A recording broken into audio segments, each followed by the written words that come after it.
Mayapaldo, Pampanga, magandang araw Central Luzon. Ako po si Justin Dizon, taga rito kasama nyo para ho sa CLTV 36. Balitaan atin to. Kabalan Rehiyon, November 24 po ngayon. Araw ng Huwebes. Ha? At ito ang ating mga kababayan, talagang na-excite na dahil papalapit na ho yung unang-una, syempre araw ho ng sweldo. Yung iba, sumisweldo ho sila ng November 25. Kasama ho yung mga kasamahan natin sa Laos Group of Companies. Ayan, Payday Friday po at asahan po natin yung pagdagsa syempre ng ating mga kababayan sa mga pamilihan. Opo, kay kaugnayan syempre ng kanilang gagawing paghahanda sa nalalapit na Kapaskuhan. Ayun, kayo po ba'y nakapamili na ng mga regalo? O di kaya naman ng inyong pamasko at pamasko ng inyong mga anak. Oo, alam naman ho natin tuwing Pasko yan yung inaabangan ng mga bata, yung mga bagong damit, bagong sapatos. Naway, meron tayong sapat na pagkukuhanan kahit papaano dahil po sa hirap ng buhay ngayon at sa taas na presyo ng mga bilihin. Talagang marami sa ating mga kababayan ang dumadaing. Pero ika nga ho nila, basta't sama-sama at masaya ho tayo, talagang kahit papaano mairaraos din natin ang Kapaskuhan. Pero mas maganda siyempre kung bababa yung presyo ng mga bilihin in time for the Christmas season. Ito na ho ang mga malalaking balitang nakalap ng CLTV News Team ngayong umaga. Pampanga, nananatiling top producer ng tilapia sa bansa. Pagpapataas ng produksyon sa Central Luzon, tiniyak ng BIFAR Region 3.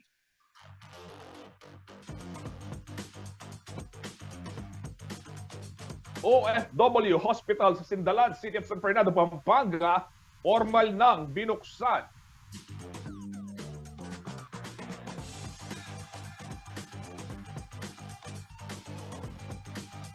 Clark Freeport, bukas daw sa legal na POGO workers ayon ho yan kay President at CEO Attorney Devanadera ng CDC.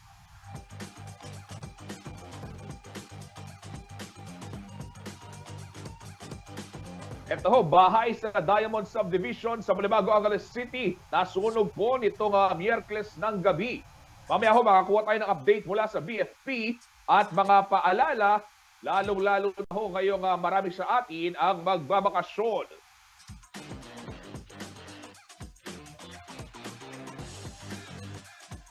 At 11th Asian Age Group Swimming Championships gaganapin po sa New Clark City.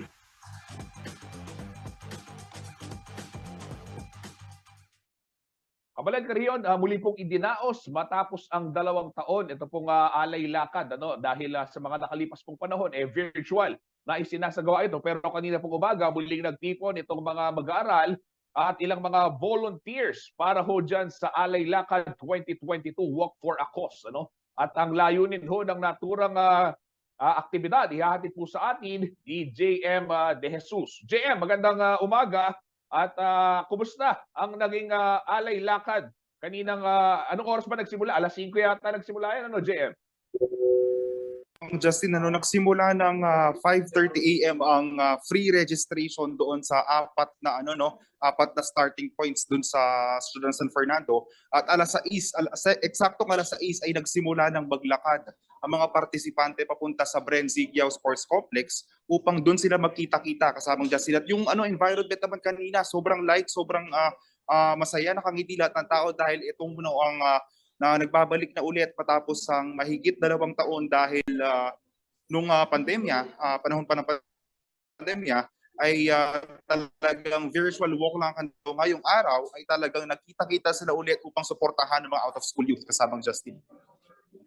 JM, nabanggit mo, suportahan ang mga out-of-school youth. Ano ba yung pinaka-mission, layunin nitong alay lakad at papaano ito nakikitang makatutulong dito sa mga mag-aaral o mga kabataan na nais makabalik sa mga paaralan? Yes, kasamang Justin, 1998 itong simulan itong alay lakad sa syudad upang makatulong doon sa mga out-of-school youth, particularly doon sa mga magka-college na o doon sa mga college students. At ito ay paraan nila upang talagang maibalik sa eskwelahan yung mga deserving na mag-aaral na matataas yung grado at gustong bumalik at matapos ang kanilang pag-aaral. At yun naman mga talagang gusto nilang kurso ay talagang bibigyan nila yung mga tulong upang lahat ng mga indigent at kailangan ng tulong ng estudyante ay talagang maibabalik sa loob ng silid-aralan kasamang Justin. JM, yung mga lumahok ba sa alay lakad, saan sila nanggaling? Sino-sino sila? Anong mga sektor? Gaano karami yan? Yes, kasamang Justin, kanina ay mahigit 2,000 ang mga partisipante na lumahok doon sa alay lakad ngayong taon. At nakita natin kanina, mayroong mga estudyante mula sa iba't ibang paaralan, mayroong din mga pribadong sektor at mga sangay ng gobyerno katulad na lamang ng mga PhilHealth, katulad na lamang ng PNP at mga iba pang local officials ng syudad, kasamang Justin. Okay. At tumayo naman natin yung ibang balita, JM. Nandyan ka ngayon sa OFW Hospital at yung formal na pagbubukas, binuksan yung Malasakit Center dyan sa naturang pagamutan. Ano ba yung latest dyan, JM? Yes, kasamang Justin. Ngayon, nakatakdang pasinayaan itong Malasakit Center. Ito ang 153rd Malasakit Center ayon kay DOH Maria Rosario Vergere. Ito ang 153rd na binuksan na Malasakit Center dito sa bansa. At itong Malasakit Center na ito ay makakatulong umuno sa lahat ng OFW na pasyente upang mas mapadali ang proseso at doon sa tulong na kailangan nila doon sa kanila pagpapacheck up dito sa OFW Hospital, kasamang Justin. JM, yan bang paggamutan yung OFW Hospital? Sa ngayon, operational na at may mga nakikita na mga nagpapatingin dyan sa naturang pasilidad? Yes, kasamang Justin, ito ay operational na noong Hulyo ngayong taon at yun ay nagkaroon ng soft opening pa lamang at matapos sa ilang buwan ay nagkaroon naman ng 100% operation itong ospital at ngayon meron itong 104 bed capacity at ito ay may 7-story na palapag, kasabang Justin, at ito ay talagang makikita natin pwedeng magpagamot dito yung mga OFW natin, yung mga dependents nila at kahit yung mga kamag-anak basta i-refer lang sila ng OFW dito sa OFW Hospital sa Ciudad ng San Fernando, kasama Justin. Okay, maraming salamat JM De Jesus at makikibalita kami muli dyan sa Malasakit Center, dyan sa OFW Hospital sa Sindalan at syempre yung alay lakad na idinaos kanina lamang 5:30 ng umaga at marami halos 2,000 rin po yung dumalo sa aktibidad na yan. Ayan, tuloy-tuloy ho tayo sa ating balitaan, mga kabalen, mga karehiyon. Ito po, bukas daw sa mga legal na Philippine offshore gaming operations ang Clark Freeport Zone. Ito po ang tiniyak ni Clark Development Corporation President and CEO Agnes De Venadera. Dagdag pa niya, mahigpit ang kanilang seguridad ngayon sa POGO workers sa lugar. Bukod sa in-person registration para ho sa police clearance sa PNP headquarters sa Mabalangat City, mayroon din umanong koordinasyon ang mga security personnel ng POGO Company sa Interagency Council Against Trafficking o yung IACT mula pa lamang ho sa mga paliparan. Pakinggan po natin ang pahayag ni Attorney Agnes VST De Venadera, ang presidente at CEO ng Clark Development Corporation kaugnay ng balitang yan. Depende siguro sa pag-coordinate jointly. Because we've been meeting not just with the PNP, pati yung IACA, kami na namin, pati yung mga heads ng head ng security ng different companies. Bigyan ng airport na yun. Hindi na naman legal eh. And then when it is, when they are duly licensed, it is PAGCOR that is, and PAGCOR is actually monitoring. Ang nagiging lang natin problema is that we're not able to determine who is illegal or who is not. Because they look the same. Di ba? Pero nakamukha sila eh. Yung itsura, hindi mo na tulad. Pati nga, ang pangalan pareho ng pangalan, di ba? So, at any rate, I am happy to say that, and with confidence, that the security group is working very hard to prevent the illegal. Illegal. Ang legal ka nakakatawa sa iyo po.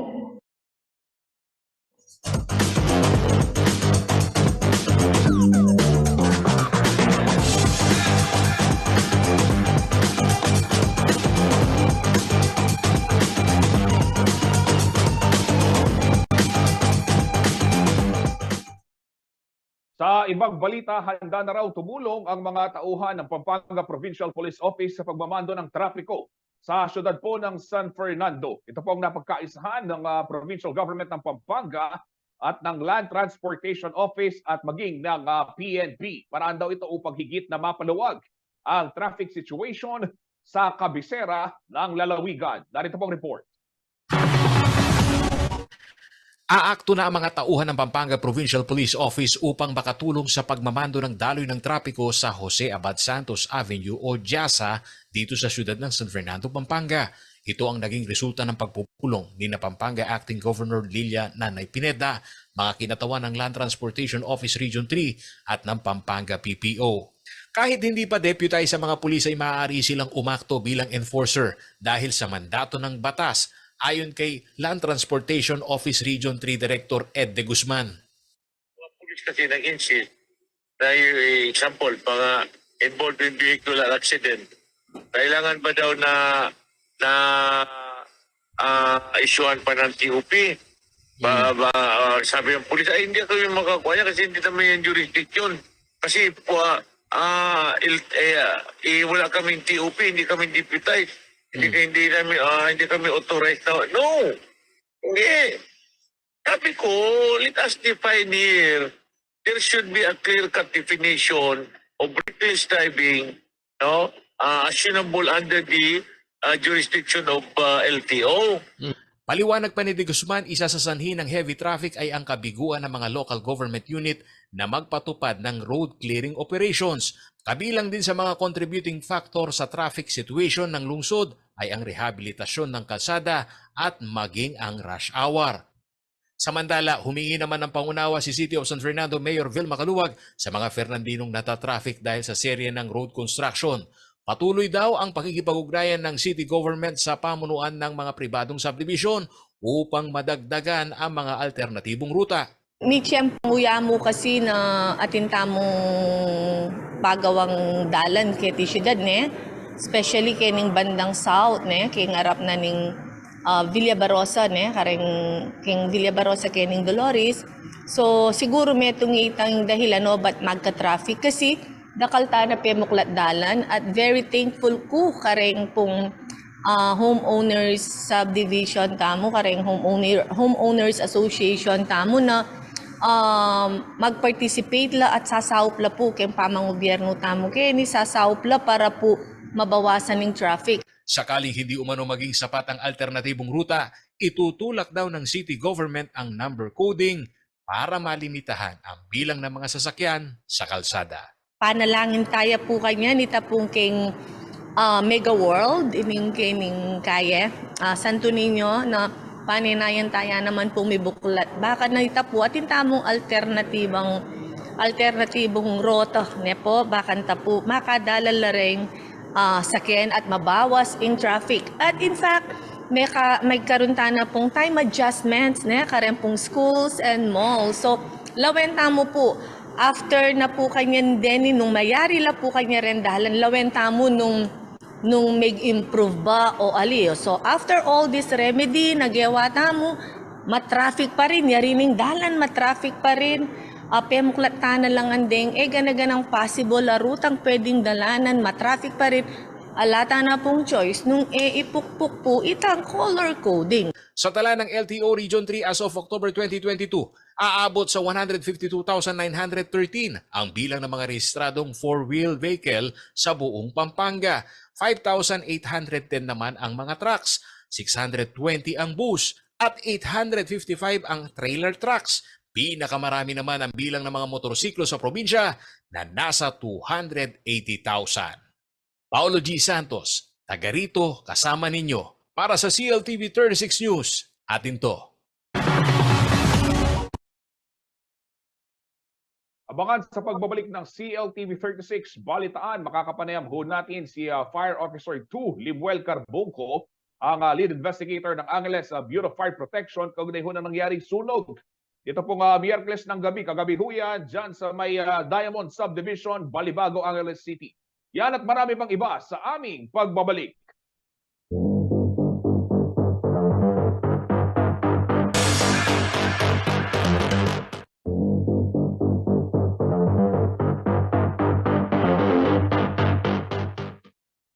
Nagbabalik po ang CLTV 36 Balitaan. Kabalang Karehiyon, totoong napakaganda ho ng ating rehiyong Central Luzon. At patunay ho riyan, ito hong presensya ng iba't ibang lugar pasyalan. Hindi lamang ho sa mga lalawigan ng Pampanga, Bulacan, Tarlac, Nueva Ecija. Lahat po, meron tayong pinagmamalaki.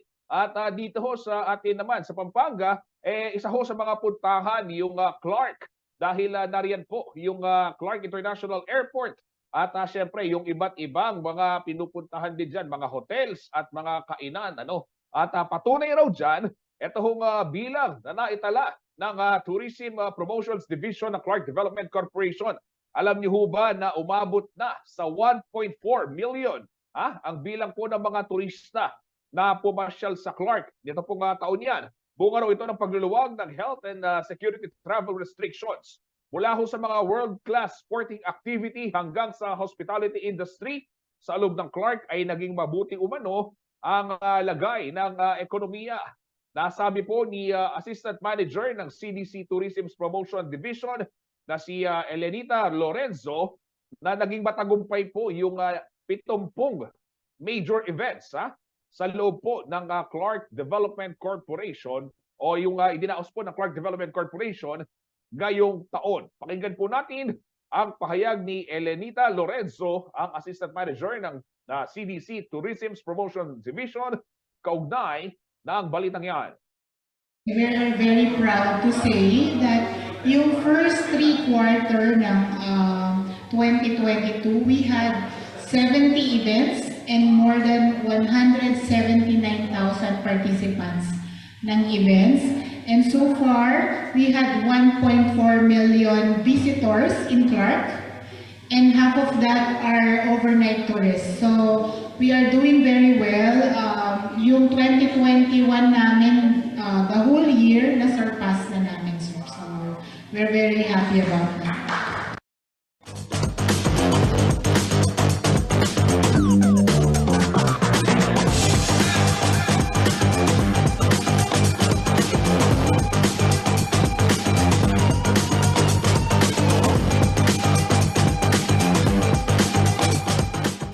Ayan, yung mga nakanonood ho dito sa ating programa, kung kayo po ay naghahanap ng lugar na papagbabakasyonan ngayong darating na holiday season, baka gusto ho din yung i-consider ito pong Central Luzon, sa lalawigan ho ng Pampanga o kahit saan pa, sa Tarlac, Zambales, Aurora, Bulacan, Nueva Ecija, Bataan. Ako, napakarami hong pwedeng pagpilian, napakaraming pwedeng puntahan. Gusto nyo mag-hiking, meron ho tayo dyan. Gusto nyo mag-swimming sa mga dagat, kompleto. Gusto nyo mag-hotel, kompleto ho talaga. Ito po yung pinagmamalaki ng Central Luzon na talagang atin to. Yan ho ang ating ikan naman ang pangako dito sa CLTV. At speaking of pinagmamalaki ho ng ating rehiyong Central Luzon, alam niyo ho ba na meron din tayong world-class sporting facility? Opo, yan ho yung New Clark City sa Capas, Tarlac, at magsisilbing host po ng 11th Asian Age Group Swimming Championships ang New Clark City Aquatic Center na nakatakdang isagawa po sa Nobyembre ng susunod na taon. Ito po ay matapos pumirma ng isang Memorandum of Agreement ang Asia Swimming Federation o AASF at ang Philippine Olympic Committee o POC. Narito pong detalye ng balitang yan.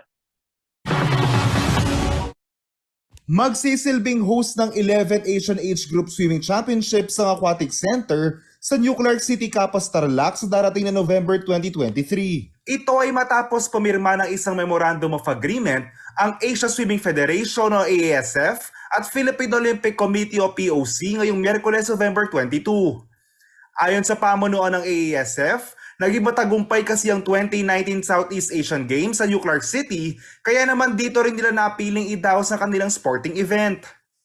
I was here during the SEA Games, where I was shocked with the facilities in Clark New City, not only the aquatic center they have, but also the other facilities around, the accommodations and the others. So I think the Clark complex or the aquatic complex in Clark, it is one of the best aquatic center within the region.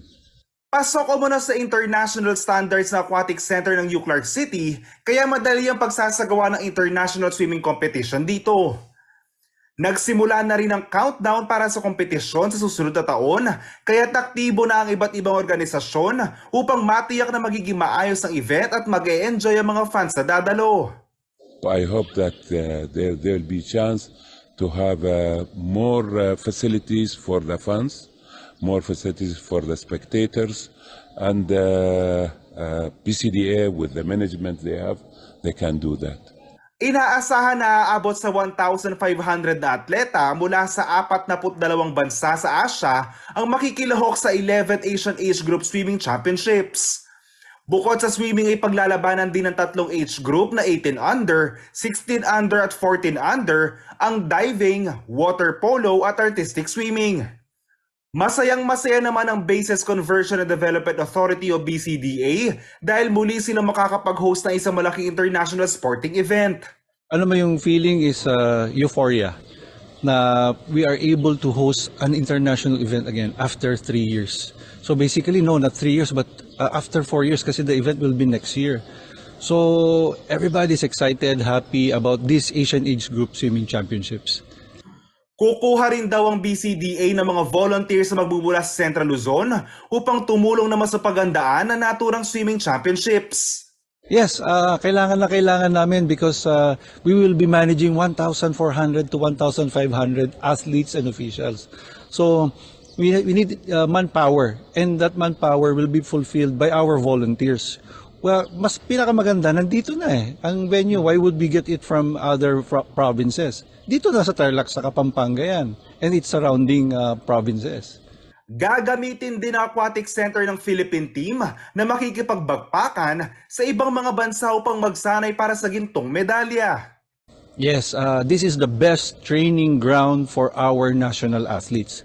Even our grassroots, dito dapat sila mag-train para pagdating ng competitions, very, very competitive tayo.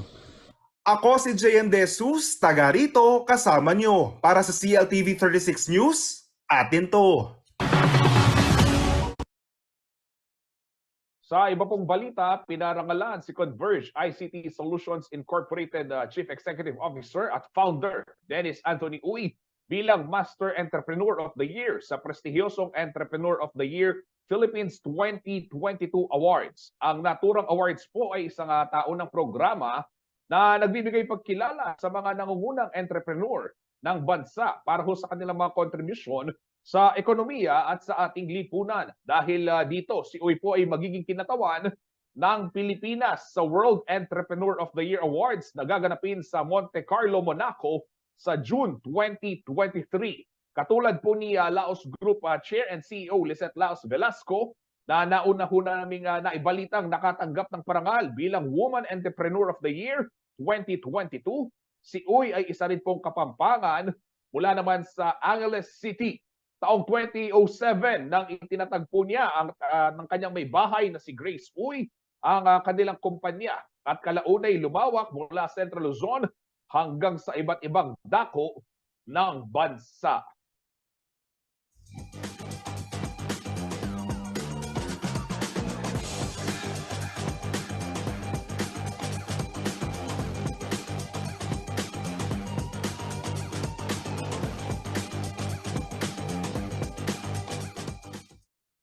Marami mang malalaking balita sa aming pagbabalik.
Nagbabalik po ang CLTV 36 Balitaan at sa iba pang mga nangungunang balita. Pinailawan ho ng kulay pula ang fasad ng Holy Rosary Parish Church o Pisambang Maragul sa Angeles City dito pong Miyerkules ng gabi, November 23. Bahagi po ito ng pakikisa ng simbahan sa Red Wednesday ng Aid to the Church in Need o ACN Philippines, ang opisyal na papal charity para ho sa mga persecuted o inuusig ng mga Kristiyano sa buong mundo dahil po sa kanilang pananampalataya. Inaprobahan po ng Catholic Bishops Conference of the Philippines o CBCP ang pagpapailaw ng kulay pula sa mga simbahan at iba pang Catholic institutions sa bansa gaya ho ng mga pamantasan.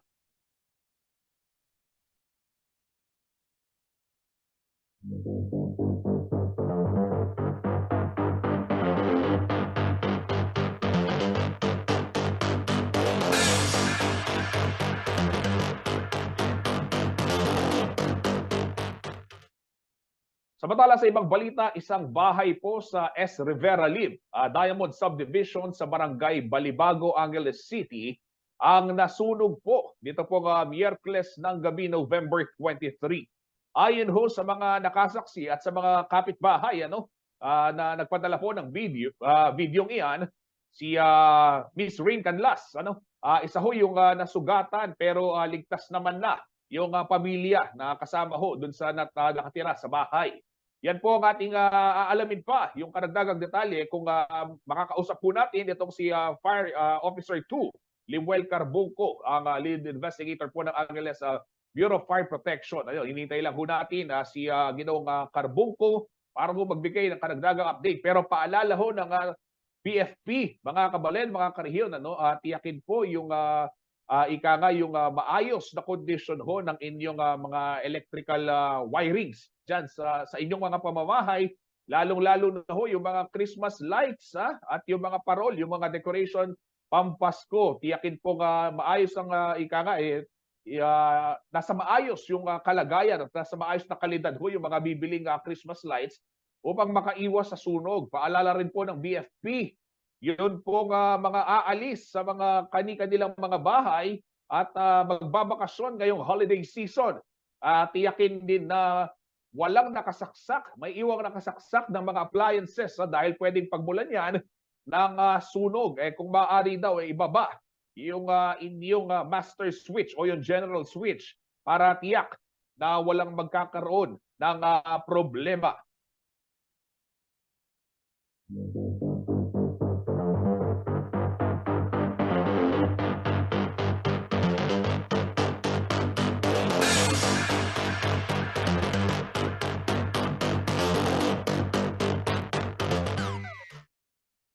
Isinusulog po ngayon ng Bureau of Internal Revenue o BIR ang wastong pagpaparehistro at pagbabayad ng buwis ng mga negosyante sa parol industry.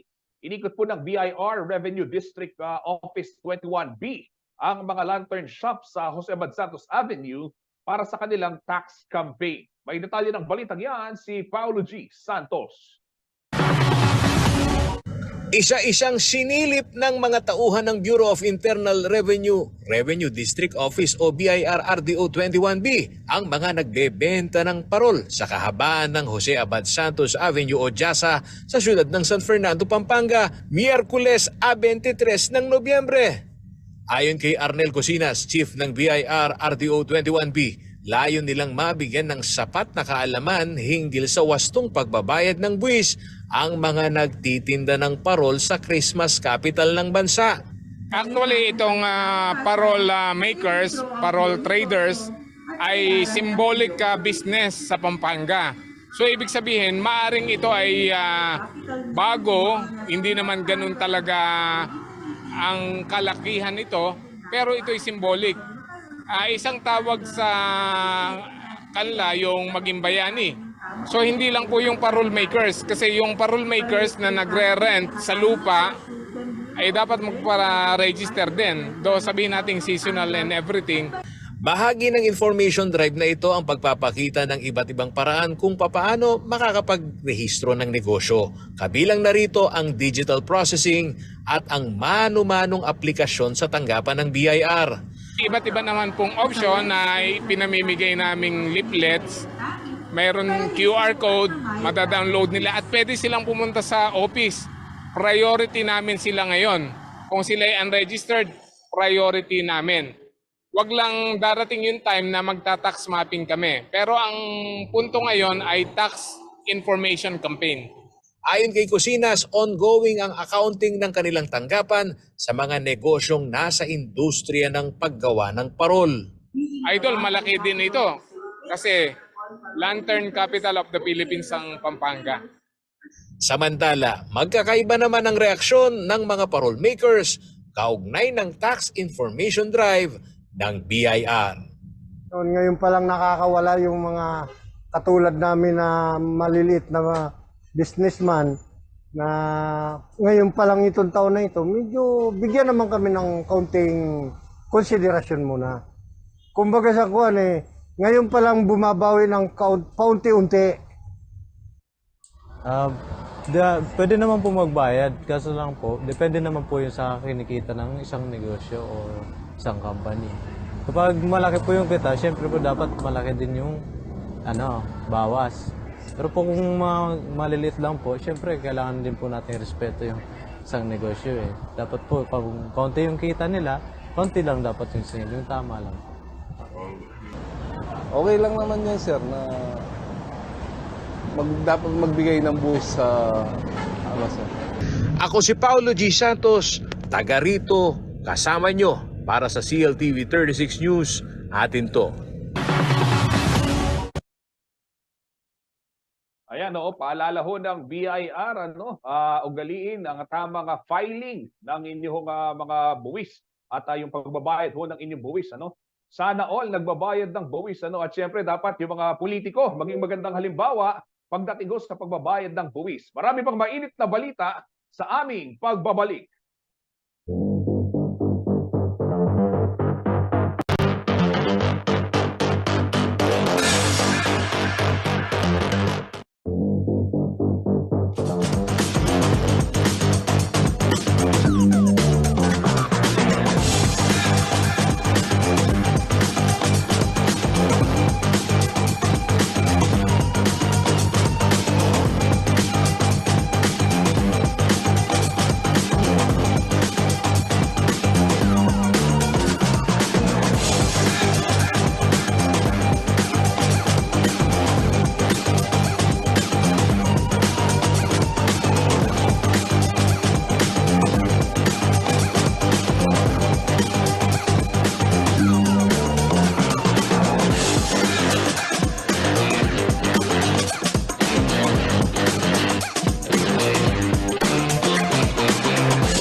Nagbabalik po ang CLTV 36 Balitaan. Kabalen, bida ho ngayon itong mga sari-saring produkto mula sa 2nd District ng Pampanga sa ginaganap pong pamaskong hotdog garage sale for a cause na matatagpuan po sa lobby ng House of Representatives sa Quezon City.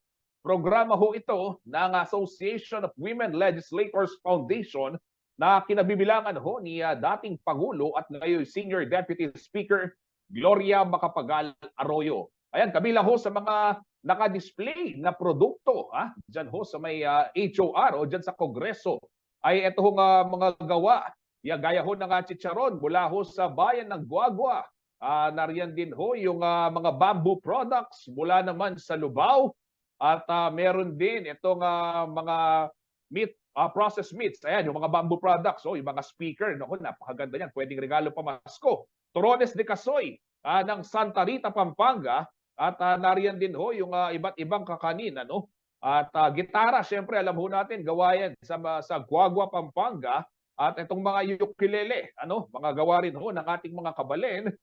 May tako pa ng bilyar. Ayan, meron pang mga kaldero mula naman dyan sa Florida Blanca. Ayan, napakarami hong mga produktong Central Luzon at produktong Kapampangan. Ayan, sa Swan Delicacies na pwede hong mabili dyan sa HOR lobby ngayon. At talagang sigurado yung ating mga kongresista at mga staff matutuwa dahil malapit na ho sa kanila yung mga produktong ipinagmamalaki ng 2nd District ng Pampanga.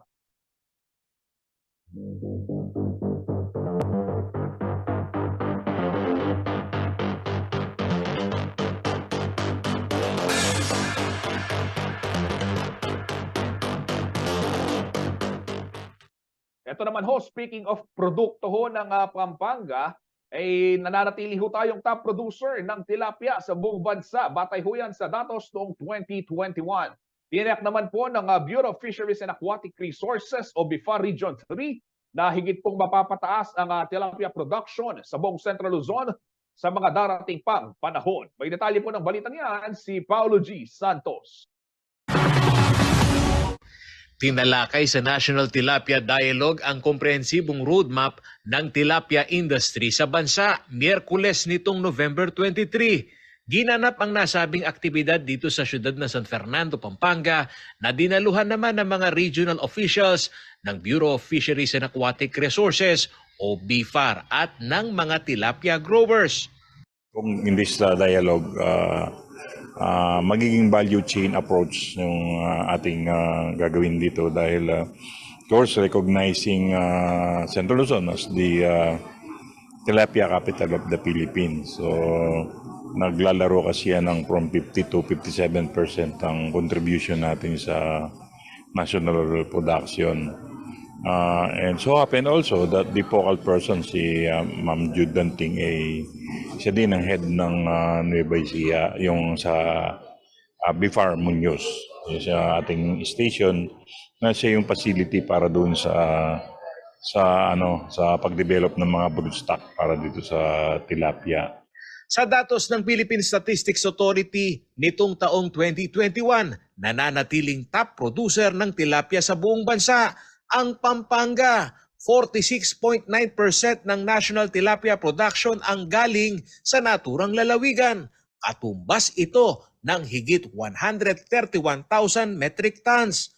Pangalawa naman sa pwesto ang Batangas na may 15.8% shares sa national production o katumbas naman ito ng 40,000 metriko tonelada. Sinundan ito ng Laguna, Pangasinan, Maguindanao, Camarines Sur, Isabela at Nueva Ecija na nasa top 8. Ayon kay Director Willie Cruz ng BIFAR Region 3, tiyak na mapapataas pa ang produksyon ng tilapia sa rehiyon at maging sa buong bansa kung matutugunan ang mga problemang kinahaharap ng tilapia industry.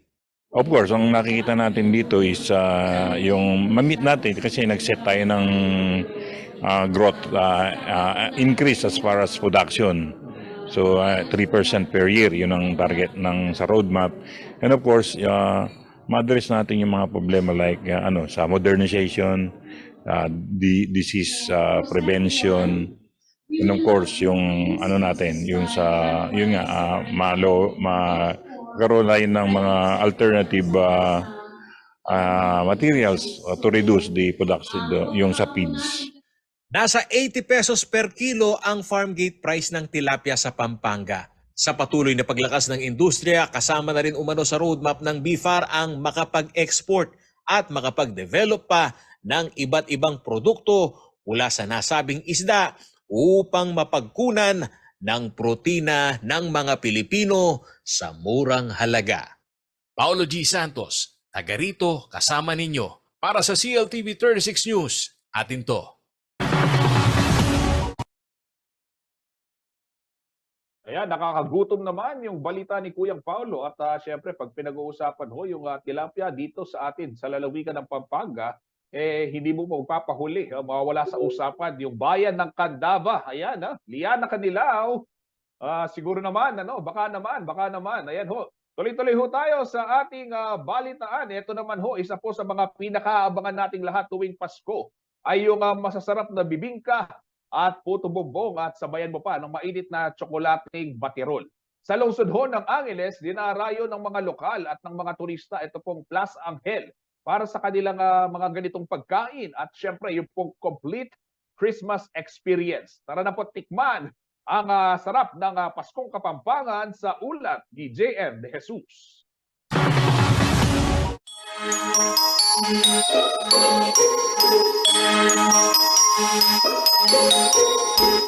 Pagkain, parol, Pasko. Ilan lamang ito sa mga salitang unang sasagi sa iyong isipan kapag pinag-usapan ng Pampanga. Kinilala kasi ang lalawigan bilang culinary capital ng bansa at dito rin matatagpuan ang Christmas capital na siyudad ng San Fernando. At kung pasyalan sa Pasko ang pag-uusapan, hindi rin mapag-iiwanan ng iba't ibang lungsod at bayan sa Pampanga. Isang halimbawa na rito ang Plaza Angel na matatagpuan sa Heritage District ng Angeles City. Dinarayo ito ng mga turista araw-araw mula hapon hanggang gabi para sa mga pagkain na papanahon tuwing Pasko. Ang bibingka, puto bongbong at tsokolating baterol. Ay sarap po sir. Sarap na sarap sa puto bongbong namin at bibingka. Very special po. Hindi tinipid. Ganon. Pinaka-special daw sa lahat ng special bibingka at puto bongbong ang mabibili sa mga food stall dito sa Plaza Angel. Bukod kasi sa itlog na maalat, meron din itong itlog na puti, double cheese at sesame seeds. Sabayan mo pa ng mainit at tsokolating baterol, tiyak mapapawi ang labig na dala ng hanging amihan at mararamdaman mo ang diwa ng Kapaskuhan. Bala mo itang making niyang Christmas drink kaya katamo. Nung ring Amerikano atin lang eggnog, itamo atin tamo soklating baterol. Pag mangan kakaratang heritage food tamo or the Christmas foods that we have kening Angeles or kening Kapampangan, bala mo agagana ka mo rin kaya kang loved ones netang minuna retang kaya apo mo, the mother mo, makanyan, for family. No? Niyapin nga, tsaka yung Pasko tamo talagang pangpamilya. Hindi lamang mga Angeleño ang nagtitipon-tipon tuwing Burman sa Plaza Angel. Marami rin sa ating mga karehiyon mula sa iba't ibang bayan at lalawigan ang nagtutungo rito para ma-experience ang Paskong Kapampangan. Halos sinaabangan po yun dito kasi talagang masarap kasi every bare months yun po. Nagsisearch na kami kung open na ba, kung andito na ba sila. Kasi tsaka sakto, sunbang gabi. Nararamdaman mo na yung simoy ng hangin ng Pasko at hindi lamang yon makakapag-relax ka pa dito, ayan, makakapag-unwild ka, ayan. So mararamdaman mo talaga yung parating na yung Pasko. Ako si JM De Jesus, taga rito, kasama nyo. Para sa CLTV 36 News, atin to. Alamin naman ho natin ang magiging taya ng panahon mula kay Ginong Banes Guerra, ang Chief Weather Forecaster ng Pag-asa Clark.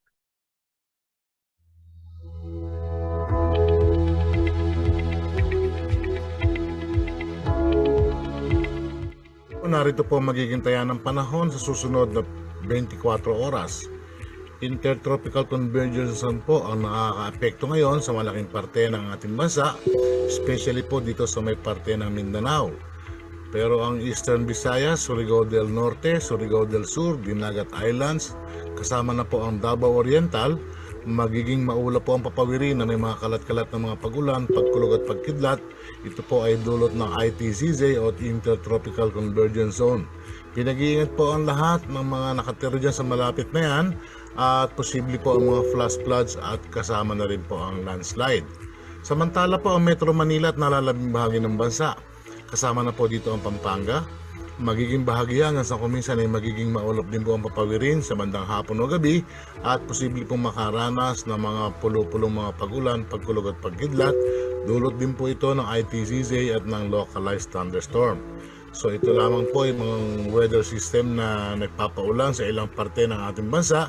Kaya pinag-iingat pa rin po ang lahat. Wala po tayong ibang sama ng panahon na namamataan sa labas ng PAR.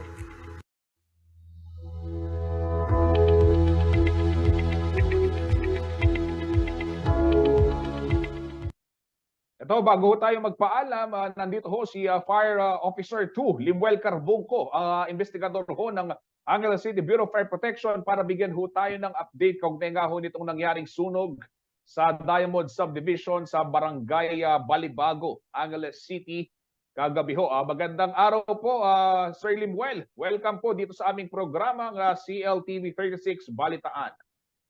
Sir, good morning po at sa lahat ng nanonood nyo. Apo. Sir, ano ho yung naging dahilan nito pong sunog sa barangay Balibago sa Diamond Subdivision? Kasi marami ho sa ating mga kababayan kagabi yung kumonekta rin sa amin at nakikibalita, nangangamba dahil alam ho nila na residential area yung naturang lugar. Yes sir, actually naging magandang feedback natin sa mga tao, no? Sa mga netizens at the same time sa mga naging kasama natin doon, mga naging mga kaibigan natin doon sa Diamond, na nasabi nga nila na mabilis daw ang responde ng bumbero. Ang sabi ko naman, basta talagang mabilis ang tawag, talagang yung bumbero talaga mabilis talaga sila. In just less than 10 minutes nandun na kami. Opo. Kaya yun sir, as regard naman dun sa cause of fire na sinasabi po ninyo, it is very early to tell sir.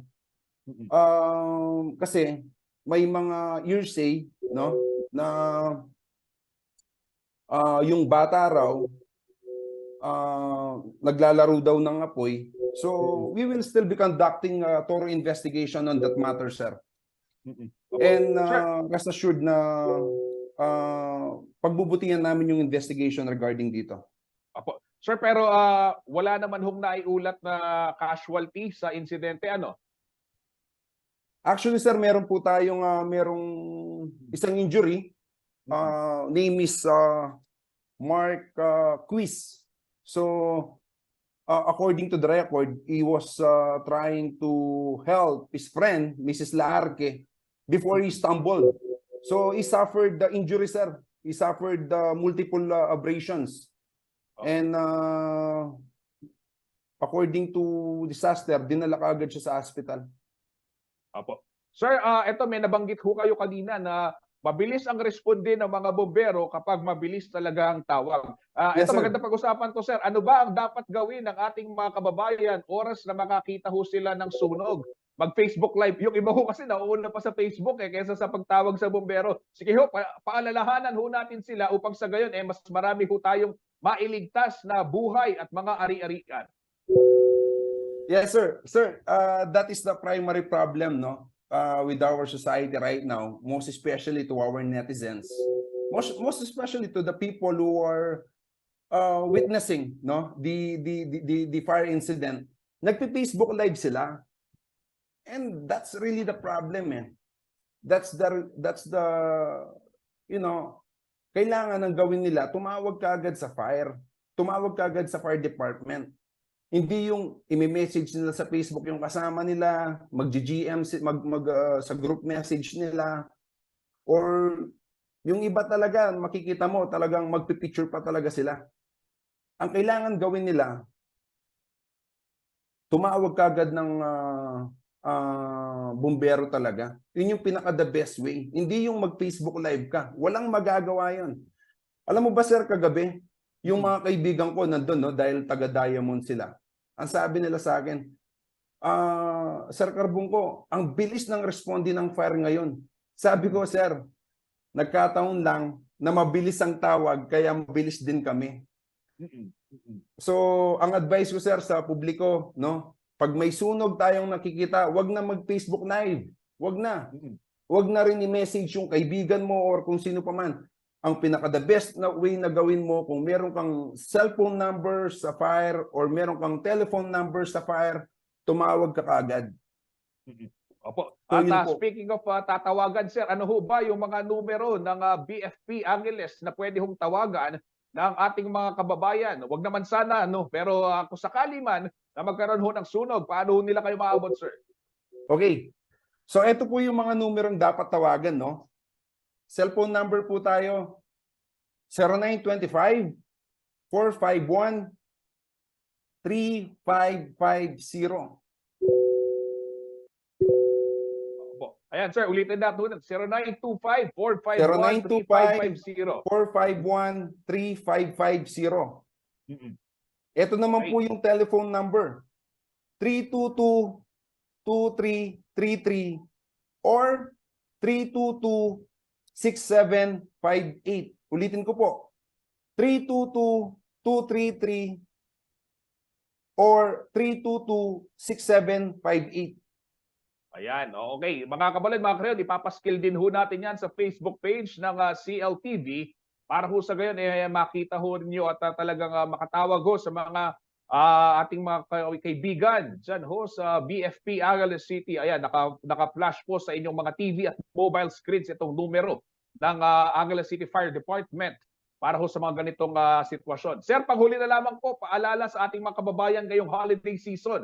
Dahil alam naman ho natin na yung sunog, wala pong pinipiling panahon.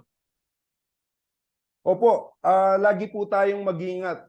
Most especially yung mga anak natin or, i-follow nyo po yung Facebook ng Angeles City Fire Station para malaman po ninyo lahat ng mga tips kung paano maiwasan ang sunog. Kami naman po dito sa Bureau of Fire Angeles, no? Gaya po ng sinasabi ng RD namin at yung EPI namin, no? Talaga pong pag dumating yung sakuna na may sunog, talagang gagawin po namin ang lahat para iligtas kayo, even if it will cost our lives po. Talaga pong itataya namin yung buhay namin para sa inyo kasi yun yung tungkulin na sinumpaan namin. So yun lang po, maraming salamat po, sir. Okay, maraming salamat po, FO2 Libuel Carbuco, ang lead investigator ng Angeles City Bureau of Fire Protection. Sir, thank you very much po at mag-ingat po kayo lagi. Samantala, mga kabalan, mga karehiyon, tayo po ay magpapaalam na at mamaya po alas 12, samahan po natin si Kuyang Jody BJ Mercado para ho sa top pick kung saan magiging bisita niya. Ito hong mga kinatawan naman ng Makabebe at Masantol sa Mutianing, Kapampangan 2022. Wala pong iba yan kundi si Pia Alexe Anisiete, ang mula ho sa bayan ng Makabebe, at si Michelle Joy Galvan, ang kinatawan naman ng Masantol, Pampanga. Masayang kwentuhan po yan kasama si Kuyang Jody mamayang alas 12 sa top pick. At yan po mga balitang nakalap ng CLTV 36 News and Current Affairs. Ako po si Justin Dizon, taga rito, kasama nyo para sa CLTV 36 Balitaan. Atin to, Kabalan Karehiyon, 23 days na lamang po at Giant Lantern Festival na at 31 days na lamang, Pasko na.